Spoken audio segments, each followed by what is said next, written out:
అందరు మీ చిన్నపిల్లలందరూ అంగన్వాడి పంపిస్తున్నారా? వాళ్ళకి భోజనం పెడుతున్నారు వాళ్ళకి? ఇబ్బంది ఉంటుంది అక్కడ. ఎందుకంటే పిల్లలందరికీ మీరు ఇప్పటి నుంచి అంగన్వాడి చిన్నపిల్లలకి అలవాటు చేయాలి. అక్కడ ఇచ్చే ఆ పోషకాహారాలు తిని వాళ్ళు ఈ టైంలోనే వాళ్ళ ఎదుగుదలకి అది తోడ్పడుతుంది అనమాట. ఎదగాలంటే మనం ఈ వయసులోనే వాళ్ళకి మంచి ఫుడ్ ఇవ్వాలి. అది గవర్నమెంట్, కేంద్ర ప్రభుత్వం మరియు రాష్ట్ర ప్రభుత్వము అందరిని దృష్టిలో పెట్టుకొని ప్రతి అంగన్వాడీకి మనకి గుడ్లు, పాలు, చిక్కీలు, ఇంకా మిగిలిన పోషకాహారాలన్నీ పంపిస్తున్నాయి. సో వాటిని బాలమూత్రం అని చెప్పేసి పంపిస్తున్నారు.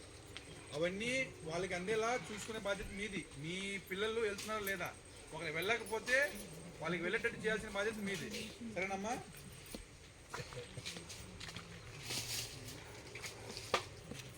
ఇంకేమైనా ఉన్నాయా మీ సైడ్ నుంచి సమస్యలు?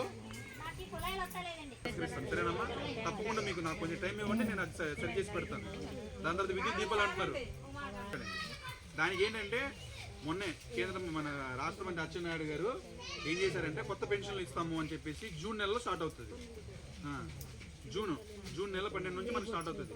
దాంట్లో ఇది వరకు ఎవరికైతే భర్త లేకుండా వాళ్ళు ఉన్నారో, విడో అంటాము, వితంతు మహిళలు ఉంటారో, దాని తర్వాత ఫిజికల్లీ హ్యాండిక్యాప్డ్ ఉంటారో, లేదా మీరు అన్నట్టు 4 సంవత్సరాలు ఇలా రావట్లేదు, మీరందరూ వచ్చి మీ అర్జీలు పెట్టుకోండి, అప్లై చేసుకోండి. అప్పుడు మీకు వస్తుంది.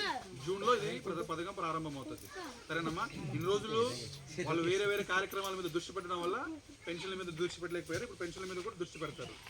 జూన్లో ఆ అవకాశాన్ని అందరూ వాడుకోండి. సరేనా? ఇంకా కార్డులు ఉన్నాయి. బేసిక్స్ ఎంతమంది? 700 మంది. మీరు అందరికీ ఉపాధి పని ఉంది. మీరు ఎంతమంది వస్తున్నారు ఉపాధి పనికి? తీసుకొచ్చిన పథకం అంటే ప్రోగ్రామ్ ఏంటంటే, కార్యక్రమం ఏంటంటే జలధార అని చెప్పి, జలధారకి అంటే ఏంటంటే మనకు వాటర్ ఉంది, నీళ్ళు ఉన్నాయి, మీ నీళ్ళు రావట్లేదు అని చెప్పేసి మీరు అంటున్నారు. ఎందుకు మన నీళ్ళు రావట్లేదు చెప్పండి, మీరు చెప్పండి. ఎందుకు నీళ్ళు రావట్లేదు? ట్యాంక్ ఎందుకు నిండట్లేదు మనకు?